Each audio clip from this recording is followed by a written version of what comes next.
Welcome to this journey through one of the most unsettling cases recorded in the history of the United States. Before we begin, I invite you to leave in the comments where you're watching from and the exact time at which you're listening to this narration. We're interested to know how far these documented accounts reach and at what moments of day or night they find their listeners. In the autumn of 1837, the St. Louis Hotel in New Orleans was packed with the city's wealthiest men. The auction that evening had drawn an unusual level of interest, even for a city known as the largest slave market in the United States. What made this particular sale different was not the number of human beings on the block, but rather the presence of a single woman who would soon become known throughout the city as the Pearl, a name that would echo through the cobblestone streets of the French Quarter for decades to come. She stood 5 feet and 4 inches tall, with skin described in the auction papers as the color of fresh cream with the slightest hint of coffee. Her eyes were a deep amber that seemed to change hue depending on the light, and her hair fell in long, glossy black waves down her back. The auctioneer, a man named Thomas Williams, introduced her simply as Lot Number 17. But those in attendance knew they were witnessing something extraordinary. As whispers moved through the crowd like ripples on the Mississippi, the bidding began at a staggering sum, 5 times the price of an ordinary house servant. What happened next would become one of the most peculiar chapters in the history of New Orleans, a city already infamous for its complex racial hierarchy and the brutal economics of human bondage. It would connect powerful families, unearth forgotten secrets, and eventually lead to a series of disappearances that remained unexplained until 1962, when a renovation project at the old Delaqua mansion on Royal Street uncovered a hidden room containing a leather-bound journal, 3 human finger bones, and a portrait of a woman whose beauty, even captured in aging paint, seemed almost otherworldly. This is the story of Eleanor Reynolds, known to most as the Pearl, and the terrifying truth behind her disappearance in the winter of 1842. The auction that night in 1837 was recorded by multiple witnesses, including James Thornton, a northern businessman visiting New Orleans to establish cotton trade connections. In his personal diary, recovered from his estate in Boston in 1952, Thornton described the scene with evident discomfort. "I have never witnessed such frenzy among gentlemen of standing as occurred tonight at the Hotel Exchange. The woman on sale was indeed remarkable in appearance, yet the behavior of those present seemed driven by something beyond mere desire for human property. One could detect an almost religious fervor in their bidding, as though acquiring this particular slave had significance beyond the material realm. What Thornton couldn't have known was the complex web of history surrounding the woman on the block. Eleanor Reynolds had not been born into slavery, nor had she come through the traditional channels of the domestic slave trade. According to ship records from the port of New Orleans, she had arrived just 3 weeks earlier on a vessel called the Augusta, listed not as cargo but as a passenger accompanying a merchant named Marcus Bennett. But by the time the Augusta docked, Bennett was dead, supposedly from a fever contracted in Havana during their journey. With no free papers found among Bennett's possessions, Eleanor was seized by port authorities and eventually placed for auction. This much was public record. What wasn't known until the discovery of the Delaqua journal was why a woman of such obvious refinement and education had found herself in such circumstances, and why certain families in New Orleans had taken such extraordinary interest in ensuring she would never leave the city. Before we delve deeper into the events of that winter, we must understand the New Orleans that existed in 1837. The city was then a complex mosaic of cultures, economies, and racial classifications more elaborate than anywhere else in America. Following the Louisiana Purchase in 1803, the city had transformed from a French and Spanish colonial outpost to a booming American port where fortunes were made in cotton, sugar, and human beings. New Orleans had developed a three-tiered racial system, unlike the strict black-white division found elsewhere in the South. Between these categories existed the gens de couleur libres, free people of color, many of whom were wealthy property owners who sometimes owned slaves themselves. It was a city of contradictions. Brutal slave markets operated within walking distance of opera houses. Códigos Negros regulated the treatment of slaves, while sophisticated social events called quadroon balls facilitated arrangements between white men and free women of color. Above all, it was a city where appearance and bloodlines carried immense social and legal importance. The difference between freedom and bondage could hinge on a single ancestor, a fact that would prove central to Eleanor Reynolds' story. The winning bid that night came from Charles Delaqua, a wealthy sugar planter whose family had been in Louisiana since the early French colonial period. Delaqua paid the unprecedented sum of $7,000, enough to purchase an entire plantation of field workers, for a woman who, by all accounts, had no experience with domestic service or field labor. The transaction was recorded by notary William Patterson, whose ledger noted something unusual. Delaqua insisted the bill of sale describe Eleanor not as a slave, but as a ward, to be housed in his Royal Street residence. What happened after Eleanor was taken to the Delaqua home remains clouded in conflicting accounts. The household staff, interviewed decades later by a journalist from the Daily Picayune, recalled that she was treated not as a servant, but as a guest, given a private room in the family quarters, and provided with clothing befitting a society woman. Yet, she was never seen leaving the property, and visitors to the house reported that Delaqua introduced her as his distant cousin from France, who spoke little English. According to household records, Delaqua's wife, Isabel, left for her family home in Natchez just 2 weeks after Eleanor's arrival, taking their 3 children with her. She would not return for nearly 6 months. During this period, Charles Delaqua closed his Royal Street house to all visitors and conducted his business affairs entirely through written correspondence delivered by his private secretary. The mystery deepened when, in January of 1838, Dr. Samuel Lawrence was summoned to the Delaqua home to attend to Eleanor, who was reportedly suffering from a persistent cough. Dr. Lawrence's medical journal, preserved in the archives of Tulane University, contained an entry that read, "Called to attend to young woman at the Delaqua residence.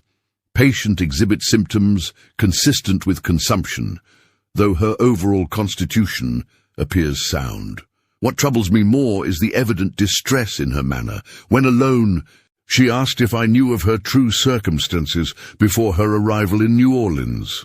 Before I could respond, Delaqua returned to the room, and she spoke no further on the matter." Dr. Lawrence noted that he prescribed a standard treatment of bed rest and tonics, but also recorded his impression that the lady's ailment seemed as much of the spirit as of the body. But he was never called back to the house. By spring of that year, rumors had begun to circulate through New Orleans society about the mysterious beauty of the Delaqua mansion. Some claimed she was Charles Delaqua's illegitimate daughter, others that she was his mistress, brought from abroad. The most persistent rumor, however, was that she was somehow connected to the Villars family, one of the oldest and most secretive lineages in Louisiana, whose patriarch, Henri Villars, had been among the most aggressive bidders at the auction before Delaqua's winning offer. The Villars family had built their fortune in the early days of the colony, controlling vast sugar plantations and, according to local legend, engaging in privateering during the War of 1812. By 1837, they had largely withdrawn from public life, maintaining their estate on the outskirts of the city and rarely participating in society events. What connected them to a young woman newly arrived from Havana? This question would remain unanswered for more than a century. The Delaqua Journal, discovered during renovations in 1962, provided the first real insight into Eleanor's life in the mansion. The journal, written in a precise, educated hand, began in February 1838. The early entries were mundane, recording weather conditions and brief notes about books read or meals taken. But as winter gave way to spring, the entries became more revealing. March 11, 1838. C has agreed to allow me access to the family library, though I'm still forbidden from venturing beyond the inner courtyard. When I asked why I must remain hidden away, he said only that it was for my protection. From what, he will not say. I begin to fear that the story he told me about my papers being processed is merely a fiction to keep me compliant. And later, April 23, 1838. Today, C brought a visitor, an elderly man named Villars, who stared at me with such intensity that I felt as though he were searching for something in my features. They spoke in French, believing I could not understand, about the resemblance and the bloodline. When I later asked C about this conversation, he became agitated and reminded me of my precarious position. Without free papers, I remained legally his property, regardless of my true history. The journal entries became increasingly distressed as Eleanor apparently began to realize that Delaqua had no intention of securing her freedom as he had initially promised. By summer, she was planning an escape. July 17, 1838. I have managed to make contact with a housemaid who has agreed to deliver a message to the offices of the American consul. If my mother's story was true, my birth in Philadelphia should be sufficient to establish my free status, regardless of my appearance. I must act quickly before C makes good on his threat to send me to his plantation if I continue to cause difficulties. The next entry, dated August 2nd, contained a single line. It was a trap. The maid informed C of my plan. I am to be moved tomorrow. The journal then fell silent for nearly a month. When entries resumed in September, Eleanor was writing from Bow Refuge, the Delaqua sugar plantation 50 miles downriver from New Orleans. Her situation had clearly deteriorated. September 5, 1838. I am kept in the former overseer's house, separate from both the main residence and the slave quarters. A woman named Martha has been assigned to attend to my needs, though I suspect her primary role is to report my activities to the plantation manager. I have seen C only once since my arrival, when he came to inform me that any further attempts to contact outside authorities would result in my being reclassified as a field worker. The meaning was clear enough. It was at Bow Refuge that Eleanor's story intersected with another mysterious figure in the narrative, Joseph Miller, a northern abolitionist who had infiltrated Louisiana society, posing as a doctor interested in treating slave ailments. Miller's coded correspondence with anti-slavery activists in Boston, decoded and published in 1949, made reference to a woman of unusual circumstance held at the Delaqua plantation, who claims to have been born free in Philadelphia to a mother who was herself a freeman. Miller apparently managed to speak with Eleanor briefly during a visit to Bow Refuge in October 1838. He wrote, "The subject has reason to believe her imprisonment is connected not to ordinary human trafficking, but to some matter of inheritance and identity that threatens powerful interests in this region. She begs assistance in contacting authorities in Philadelphia who might have record of her birth and parentage." Miller promised to investigate her claims, but his work in Louisiana came to an abrupt end in November 1838, when his true purpose was discovered. He narrowly escaped the state with his life. There is no record that he ever managed to pursue Eleanor's case further. Eleanor's journal entries from Bow Refuge grew increasingly infrequent through the winter of 1838 into 1839. She recorded her observations of plantation life, her failed attempts to convince household servants to aid her, and her growing suspicion that her confinement had some purpose beyond mere ownership. December 12, 1838. I overheard the plantation manager speaking with a visitor about the Villars' inheritance and the problem of verification. And when they realized I was within earshot, they fell silent and separated. Later I asked Martha if she knew anything about the Villars family. She grew pale and refused to speak on the subject, saying only that they were not people to be trifled with. What connection could I possibly have to them? The mystery deepened in February 1839, when, according to the journal, Eleanor received an unexpected visitor. Henri Villars himself, now quite elderly, came to Bow Refuge without Delaqua knowledge or permission. February 26, 1839. The old man came alone, dismissing Martha from the house. He asked about my mother, specifically whether she had possessed a gold locket with an engraving of a ship. When I confirmed that she had worn such a piece until her death, he nodded as though something had been confirmed. He then asked if I knew the circumstances of my father's death. I told him what Mother had always said, that he was a French merchant who died at sea before my birth. At this, the old man made a sound that might have been a laugh or a sob. "Your mother was a prudent woman," he said, "but perhaps too prudent for your own good." He left without explaining further, promising to return, though I am not certain whether to hope for or dread such a visit. Henri Villars never did return to Bow Refuge. 3 days after his visit to Eleanor, he was found dead in his study, apparently from natural causes related to his advanced age. His death, however, set in motion a complex legal battle over the substantial Villars estate, as Henri had died without a male heir. His nearest relative was a nephew named Louis Villars, who immediately filed to claim the inheritance. It was during this inheritance dispute that the connection between Eleanor and the Villars family began to emerge, at least in the pages of her increasingly fragmented journal. In April 1839, she wrote, April 9, 1839, C arrived in a state of great agitation, demanding to know exactly what the old man had said to me. When I related our brief conversation, he became even more disturbed. "Did he mention any documents?" he asked repeatedly.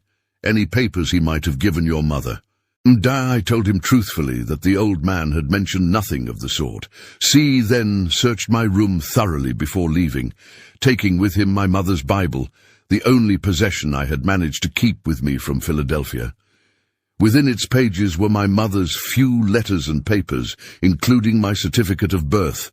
I fear I have now lost the only proof of who I truly am. The journal's final entries suggest that Eleanor had begun to piece together the truth of her situation. In an entry dated June 17, 1839, she wrote, "I now understand why I was brought here.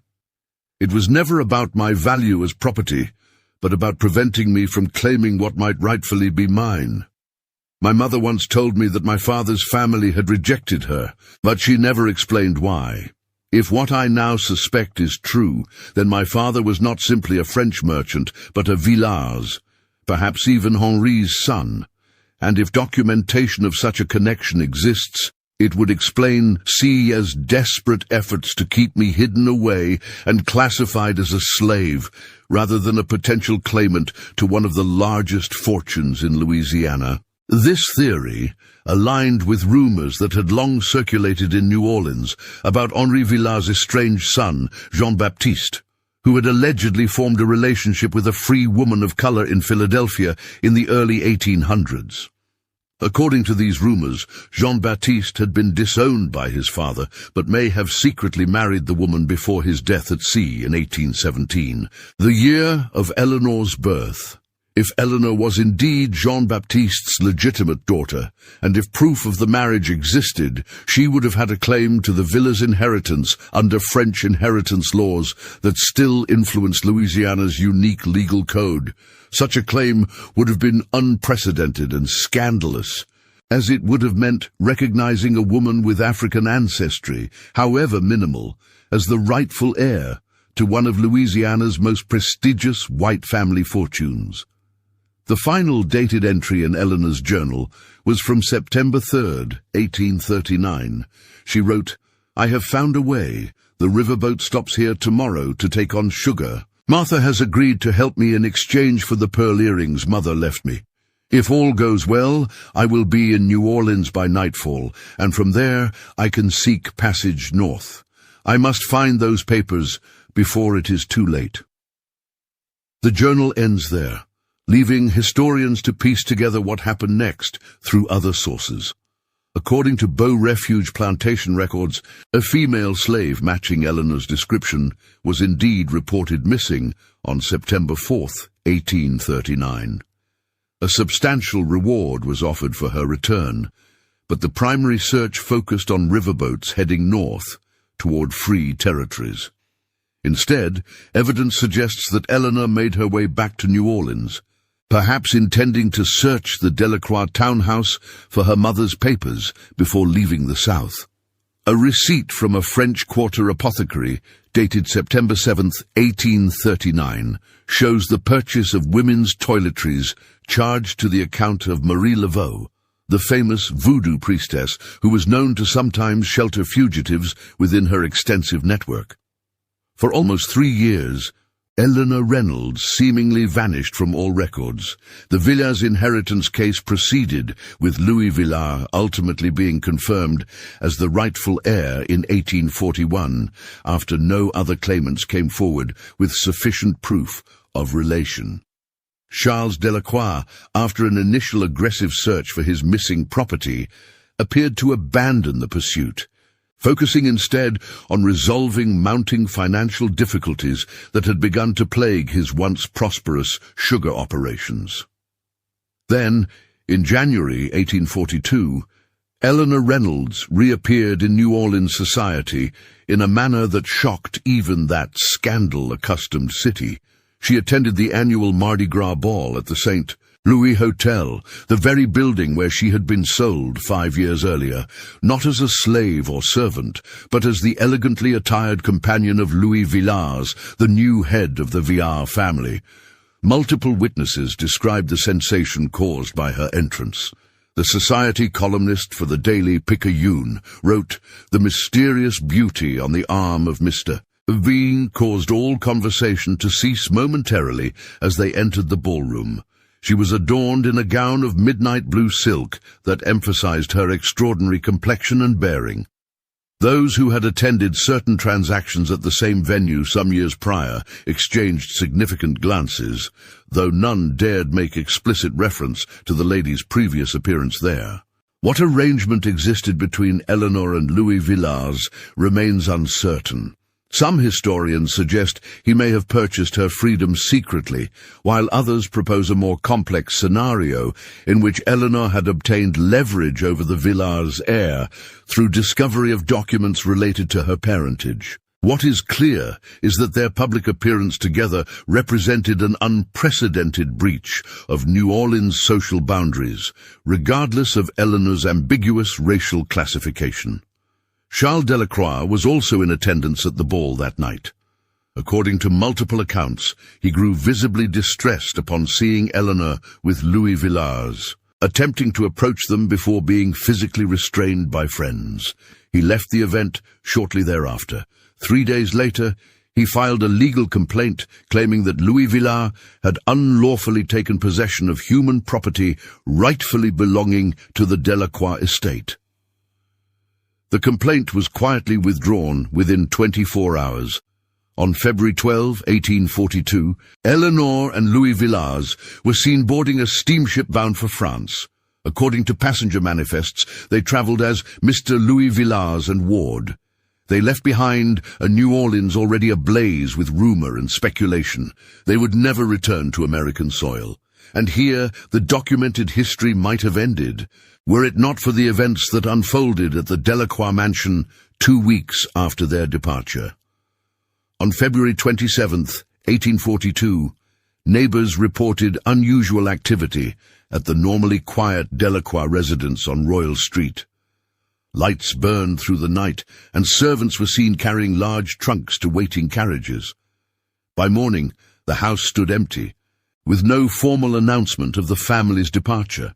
When creditors arrived days later to inquire about mounting unpaid debts, they found the house abandoned. Though apparently not in haste, clothes remained in wardrobes, books on shelves, and food in the pantry, as though the occupants expected to return shortly. Charles Delaqua, his wife Isabel, and their 3 children had vanished. Initial assumptions that they had fled creditors gave way to more sinister theories when, in March 1842, the bodies of 2 men were discovered in the swampland outside the city. They were identified as Deloqua's private secretary and his plantation manager from Bow Refuge. Both had been killed by a single gunshot to the head, execution style. A police investigation was launched, but yielded few results. The detective in charge, James Morrison, noted in his report that individuals connected to this case seem remarkably reluctant to provide information, suggesting that forces beyond ordinary criminal matters may be involved. The investigation was officially suspended in June 1842. For more than a century, the disappearance of the Delaqua family remained one of New Orleans' most enduring mysteries, occasionally revived in newspaper articles or local histories, but never resolved. Then, in 1962, the renovation of the long-vacant Delaqua mansion uncovered the hidden room containing Eleanor's journal, the finger bones, and the portrait. The journal provided crucial insights into Eleanor's captivity, but ended before her reappearance in 1842. The finger bones, when examined by forensic anthropologists in 1964, were determined to belong to a male who had died approximately 120 years earlier, roughly the time of the Delaqua disappearance. DNA testing, when it became available decades later, was inconclusive due to the condition of the remains. It was the portrait that perhaps offered the most tantalizing clue. The painting, executed in the style of prominent New Orleans portrait artists of the period, showed Eleanor Reynolds in an elegant blue gown, possibly the same one described at the Mardi Gras ball. But X-ray examination of the canvas in 1975 revealed another image underneath, a family portrait showing a man, woman, and young girl. Art historians identified the hidden subjects as Jean-Baptiste Villars, his wife, and their infant daughter, based on comparison with other Villars family portraits from the period. The existence of this painting strongly supported the theory that Eleanor was indeed the legitimate daughter of Jean-Baptiste Villars, and thus potentially entitled to the Villars fortune. But why was this crucial evidence hidden in the Delaqua house rather than in Eleanor's possession when she fled with Louis Villars? A partial answer emerged in 1982, when a collection of letters was discovered during the cataloguing of the Villars family papers donated to the historic New Orleans collection. The letters, exchanged between Louis Villars and an unnamed correspondent in Paris between 1841 and 1842, suggested a far more complex scenario than had previously been imagined. In one letter, dated December 1841, Louis wrote, "The arrangement is proceeding as planned. I have made contact with the subject and explained our mutual interest in resolving this matter quietly. She is understandably suspicious, but sees the logic in cooperation rather than continued conflict. D remains the primary obstacle, as his financial entanglements with my late uncle make him particularly resistant to any settlement that might expose their previous dealings." A subsequent letter from January 1842 stated, "The documents have been verified by my attorney. There can be no doubt as to their authenticity or their legal implications. Had these papers come to light during the inheritance proceedings, the outcome would have been quite different. However, our present arrangement satisfies all parties. She gains her freedom and a suitable settlement, while the family avoids both scandal and financial restructuring. D alone remains unpacified, but I believe his economic circumstances will eventually compel his cooperation. These cryptic communications suggested that Louis Villars had discovered proof of Eleanor's legitimate claim to the Villars inheritance, but had offered her a private settlement, likely including her freedom and financial compensation, in exchange for her silence and cooperation in keeping the matter from becoming public. This arrangement would have protected the Villars family reputation while satisfying Eleanor's most immediate desire for liberty. But Charles Delaqua, having paid an enormous sum for Eleanor, and perhaps being privy to financial irregularities in Henri Villars' dealings, was not included in this arrangement. The letters imply that he posed an ongoing threat to the resolution, perhaps through his knowledge of the situation or through legal claims he might make regarding Eleanor's status. The final letter in the collection, dated February 1842, shortly before the Delaqua family's disappearance, contained only a brief message. The problem has resolved itself in a most unexpected manner. I believe no further action will be required on your part. We sail as planned on the 12th. What exactly transpired in those early February days of 1842? No definitive evidence has ever emerged, but historians and criminal investigators who have studied the case have constructed a plausible sequence of events. Upon seeing Eleanor at the Mardi Gras ball, Charles Delaqua realized that his valuable property had not only escaped, but had formed an alliance with Louis Villars. Desperate both financially and to maintain his social standing, Delaqua may have attempted blackmail, threatening to expose whatever arrangement had been made regarding the Villars' inheritance. Louis and Eleanor, preparing to depart for France, would have had strong motivation to ensure Delaqua's silence. The timing of their departure on February 12th and the Delaqua family's disappearance just 15 days later suggests a connection.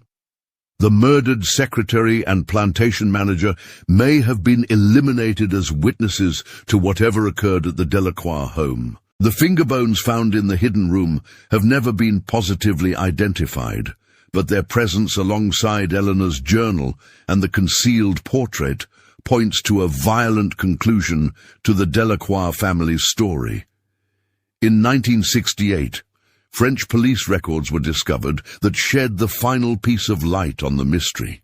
A report dated May 1842 documented the arrival in Paris of El Villars and companion E. Reynolds, and noted that they had taken up residence in a fashionable district using funds from a substantial bank draft issued by the Villars family's New Orleans representatives.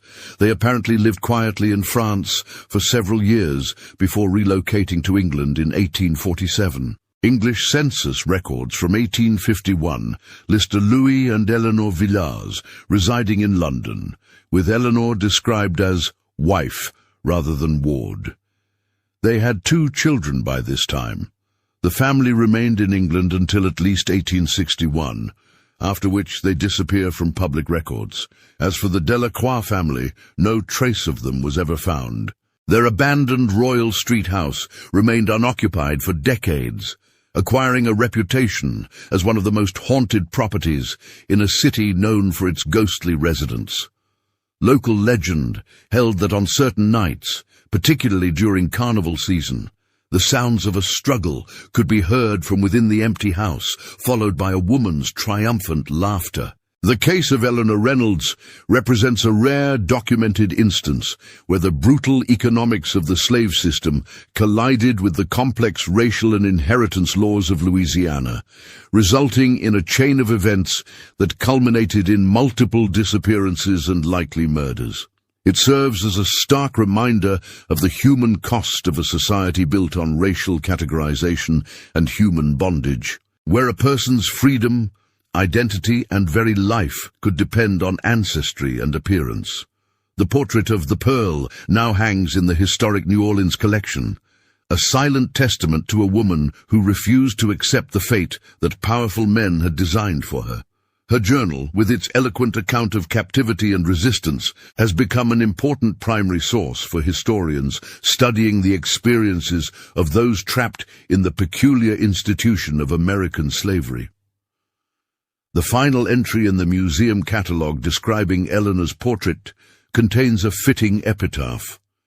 This painting depicts a woman who, through extraordinary circumstances, navigated one of the most rigid social systems in American history to reclaim her freedom and identity. What remains unknowable is the full human cost of her journey. In 1969, during further renovations of the Delaqua mansion, workers discovered a small cavity beneath the floorboards of the hidden room. Inside was a gold locket containing a miniature painting of a ship at sea. Engraved on the back were the initials J.V. and M.R., Jean Villars and presumably Eleanor's mother, along with the date February 20, 1816, 9 months before Eleanor's birth. The locket, like Eleanor herself, had traversed the boundaries between worlds, between slavery and freedom, between black and white, between the known and the unknown. It now resides alongside her portrait in the museum collection, two artifacts from a story that continues to haunt the collective memory of a city built on secrets. The hidden room in the Delaqua house has since been preserved as part of the building's historical restoration. Tour guides tell visitors about the mysterious woman who was once sold at auction in the St. Louis Hotel, her connection to one of the city's most prominent families, and her eventual escape to Europe. What they cannot tell with certainty is what happened to those who sought to keep her enslaved. Like many of the darkest chapters in American history, some truths remain buried beneath layers of time, silence, and complicity. Perhaps that is fitting. In a city built on unstable ground, where the dead rest in above-ground tombs because the water table is too high for conventional burials, some secrets inevitably rise to the surface. Others remain submerged, known only through fragments and whispers, like the sound of distant laughter carried on the warm night air of the French Quarter. In 1958, nearly a decade before the discovery of Eleanor's journal, a curious incident occurred that some historians believe may be connected to her story. An elderly woman named Margaret Wilson arrived in New Orleans, claiming to be the great-granddaughter of Eleanor Reynolds. She carried with her a stack of letters reportedly written by Eleanor from London between 1852 and 1868, addressed to a former house servant from the Villars estate who had remained loyal to her. The letters, if authentic, revealed that Eleanor and Louis had indeed married in France, where the racial restrictions that would have forbidden their union in Louisiana did not apply. They had lived comfortably on the settlement Louis had arranged from the Villars estate, raising 3 children who were brought up with no knowledge of their mother's ordeal in America. Eleanor had apparently found a measure of peace in her new life, though she wrote of recurring nightmares about her time at Bow Refuge and of a terrible necessity that had preceded her departure from New Orleans. Most significantly, one letter dated October 1867 made cryptic reference to the Delaqua family's fate. "I am still haunted by what L felt compelled to arrange that February night. Though I know it was deemed necessary for our security, I cannot reconcile myself to the thought of the children. L assures me they were sent away beforehand, but I have no way to verify this, and it troubles my conscience greatly. If they did indeed survive, they would be grown now, perhaps with children of their own who know nothing of their connection to me, or the events that scattered their family to the winds."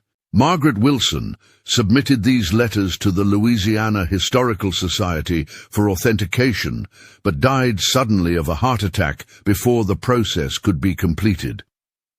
The letters disappeared from the Society's temporary holdings shortly thereafter, with the official report suggesting they had been mistakenly discarded during an office renovation. No family members came forward to claim Wilson's effects, and the trail went cold once again.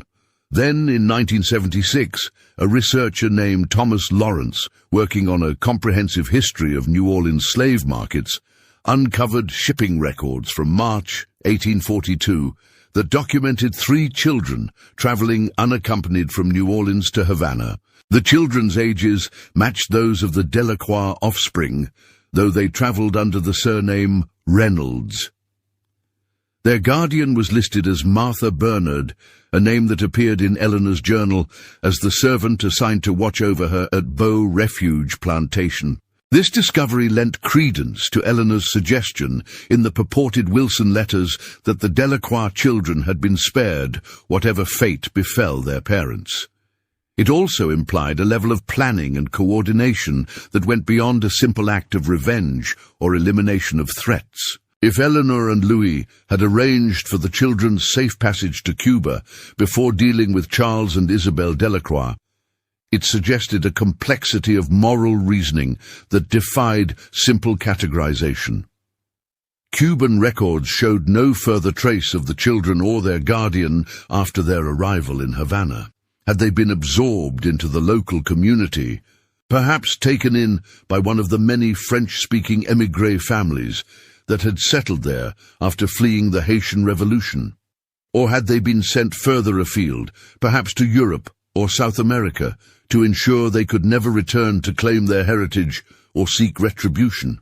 In the summer of 1981, during an unusually severe drought that caused the Mississippi River to reach record low levels, a local fisherman made a grim discovery in a normally submerged area near the former site of Bow Refuge plantation.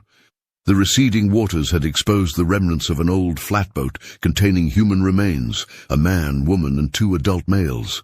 Forensic examination determined that all 4 had died from gunshot wounds to the head, and that the bodies had been weighted down with iron chains before the boat was scuttled in deep water. The remains were too deteriorated for positive identification, but personal effects found with the bodies included a pocket watch engraved with the initials CD. And a woman's locket containing a miniature portrait of 3 children who bore a striking resemblance to descriptions of the young Delaqua heirs. The estimated time of death, based on the limited forensic techniques available, was consistent with the Delaqua family's disappearance in 1842. This discovery provided the most compelling evidence yet for what many had long suspected. Charles and Isabel Delaqua, along with 2 male associates, likely the secretary and plantation manager whose bodies had been found in the swamp shortly after the family's disappearance, had been executed and disposed of in the Mississippi River. The careful concealment suggested not a crime of passion, but a calculated elimination of witnesses and potential threats. What remained unclear was the extent of Eleanor's involvement in this final, brutal resolution. Had she been an active participant in planning retribution against those who had enslaved her, or had Louis Villars acted independently to remove obstacles to their future together? The execution-style killings pointed to experienced hands, possibly men in Louis Villars' employ, rather than the aristocratic heir himself. But the precision with which the Delaqua children had been separated from their parents before the killings suggested Eleanor's influence, a last act of mercy from a woman who had herself been torn from her family. In 1994, the final piece of the puzzle emerged when an architectural historian researching the Villars family estate outside New Orleans discovered a sealed compartment within the master bedroom's fireplace mantel. Inside was a small leather pouch containing a handwritten confession signed by Louis Villars and dated February 25th, 1842, 2 days before the Delaqua family's disappearance. The confession stated, "What I have set in motion cannot be undone, nor would I undo it if I could. The elimination of Charles and Isabel Delaqua has become necessary not merely for my own interests, but for safety and freedom. Their claims against her would follow us even to Europe, and D's financial desperation makes him unpredictable and dangerous. I have arranged for the children to be taken to Cuba, where Martha has contacts among the free-colored community who will ensure they are raised in comfort, though with no knowledge of their true parentage. Insisted on this mercy, though I argued it creates future risk. I could not deny her this. having witnessed the depth of her suffering at their father's hands. The men I have engaged for the task are reliable and have been well compensated for both their service and their silence. They understand that any breach of confidence will result in their own elimination. The plan will be executed tomorrow night when the household is at rest. The bodies will never be found. I record this truth not out of remorse, but to ensure that should questions arise after our departure, there will exist at least one account of what truly occurred and why it was necessary. May God, if He exists, judge me as He sees fit. The confession was authenticated by handwriting experts as matching other examples of Louis Villar's script. Its discovery settled the question of responsibility for the Delaqua killings, while raising new questions about the moral complexity of the case. Louis had acted as judge, jury, and executioner by proxy, ordering the deaths of 4 people to secure his and Eleanor's future. Yet in the context of 1840s New Orleans, the legal system offered no justice or protection for Eleanor. She existed in a society that had commodified her, denied her humanity, and would have continued to enslave her despite her legitimate claim to freedom and even wealth.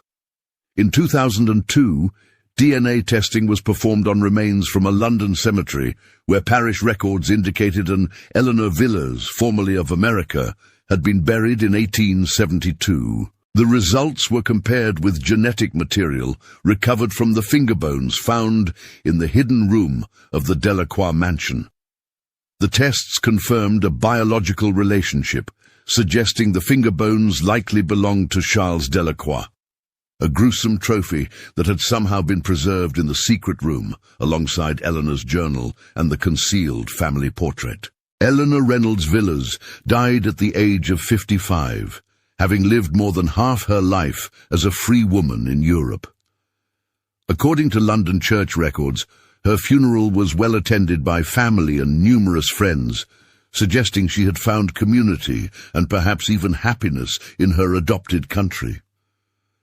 Louis Vilars outlived her by 6 years, dying in 1878. Their 3 children married into respectable English families, their mother's racial background and extraordinary history apparently unknown to their spouses or social circles. As for the Delaqua children, despite extensive research by historians and descendants of both the Vilars and Delaqua families, no definitive trace of them has ever been found in Cuban records or elsewhere. They vanished into history, casualties of a system that had valued human beings as property and bloodlines as determinants of worth. Their disappearance represents yet another cost of America's peculiar institution, the orphaning of children whose parents had participated in and benefited from a moral atrocity. The story of Eleanor Reynolds stands as testament to the extraordinary resilience of the human spirit in the face of institutionalized cruelty. Born to a free woman of color and the disinherited son of a wealthy plantation owner, she navigated the treacherous waters of racial classification, enslavement, and ultimately violent liberation. Her journey from auction block to London drawing rooms encompassed the full spectrum of experiences possible for a woman of mixed racial heritage in the 19th century. Today, visitors to the historic New Orleans collection can view Eleanor's portrait, the hidden family painting beneath it, and the gold locket that linked her to her true parentage.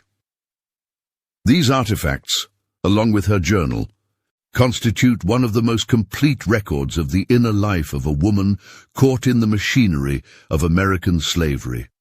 But they tell only part of the story.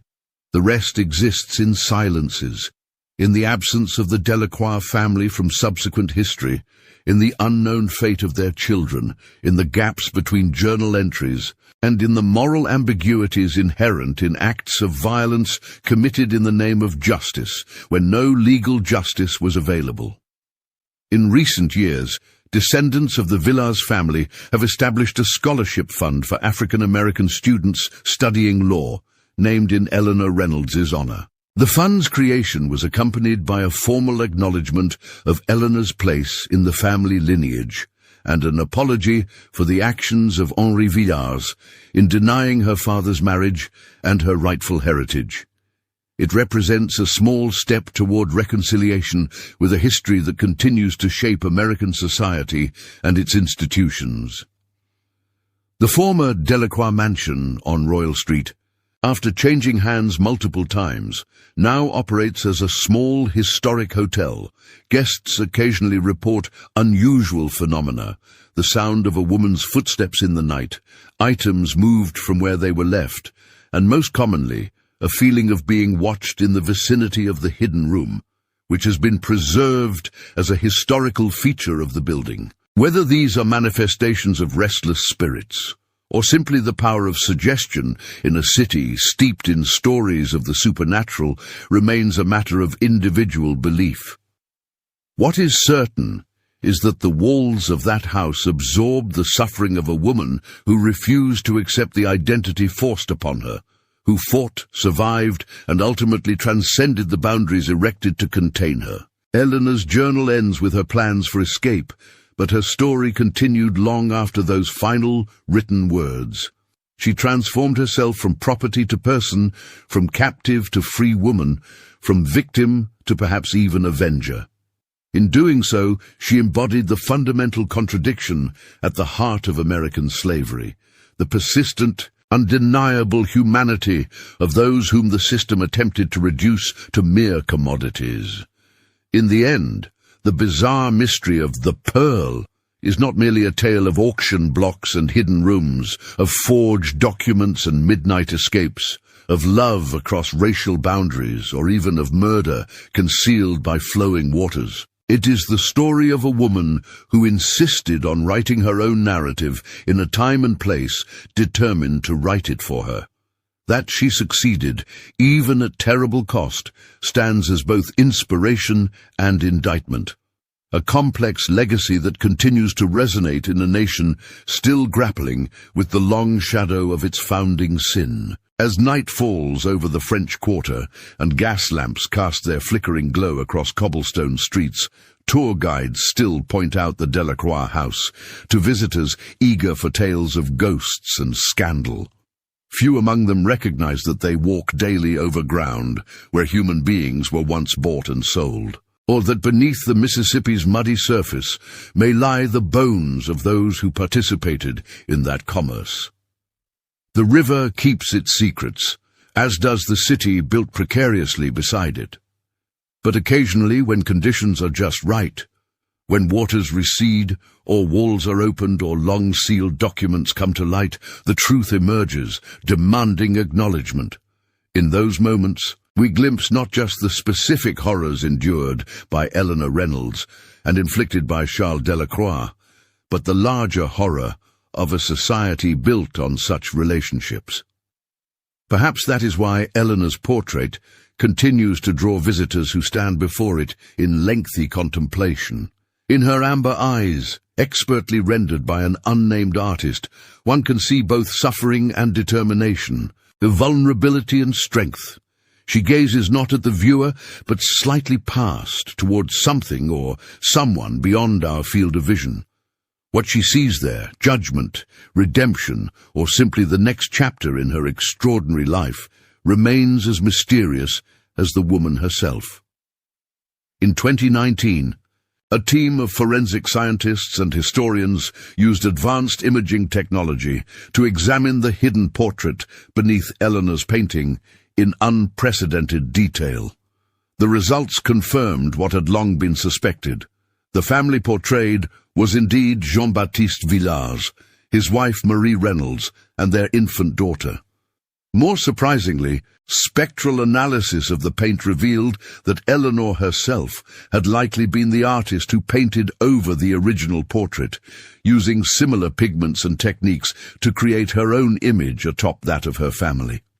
The act represented both concealment and reclamation, a palimpsest of identity that mirrored her own complex journey. And so the story ends where it began, with an image of a woman whose extraordinary beauty belied an even more extraordinary spirit, The mystery of the pearl may never be fully resolved, but in its outline, sketched from journals and letters, ship manifests and court records, confessions and DNA results, we see reflected the larger American mystery of race, identity, and the human capacity to both inflict and overcome injustice. As you leave this account of Eleanor Reynolds's life, consider that the ground beneath your feet holds countless similar stories, never recorded, never discovered, never told. For every Eleanor who managed to leave behind a journal and portrait, thousands of others disappeared into history without trace, their struggles and triumphs known only to a God who, one hopes, kept better records than human institutions. Their collective silence echoes still on warm southern nights when the air hangs heavy with jasmine and the distant sound of riverboats, in a city where beauty and cruelty have always existed in uncomfortable proximity. Listen closely and you might hear them, the voices of those who, like Eleanor, refused to be merely what others declared them to be. Their whispers remind us that the past is never truly past, that justice delayed is often justice denied, and that the human spirit, once awakened to its own worth, cannot be contained by any system, no matter how entrenched or powerful.